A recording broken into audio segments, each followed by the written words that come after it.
In a previous video, I went over how I replaced the light bulbs in the rocker switches and radio of these P80 cars. In this video, I'm going over the info switch or trip computer switch because it's slightly different than the rest.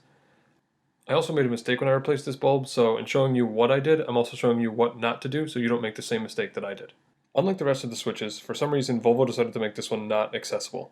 So your choices are disassembling the switch and then separating the circuit board from its little holding piece, or disassembling the switch and then cutting the piece behind the circuit board to gain access to the bulb. So if you're interested in my hack job, keep watching. Using a small screwdriver, start by separating the front of the switch from the back of the switch. There's 4 tabs around the switch, and you want to carefully pry those away because if you pry too hard, you're going to break them. After that, there's a little spring in the circuit board inside of the switch that will just fall out.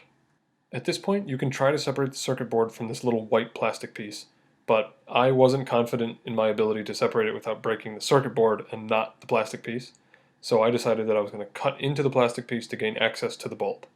I took a razor knife with a brand new blade to start cutting up the frame that holds the circuit board. This worked, but I suggest an X-Acto knife because it'll be a little sharper and a little more precise. It was tough to film this because I wanted to hold it close to me and not really on display on the table, but you get the idea. Just cut it away so you can get access to the bulb. The mistake that I made was getting a little overzealous with the knife, and as you can see in the video, I marred up the back of the circuit board. So even though I replaced the bulb, the switch didn't light up. What? So I don't know if I destroyed the contact or maybe like the circuit itself, but either way, just be really careful when you do this, and that's why I now suggest the X-Acto over the razor knife. And if you do mess it up like I did, you can just go to eBay and buy another switch for a few dollars. So that's what I did because I didn't come all this way to have one switch in the dash that doesn't light up. So as long as you're careful, it's a pretty easy procedure and you can get all the bulbs in your dash lighting up. If you guys have any questions or comments, please leave them below.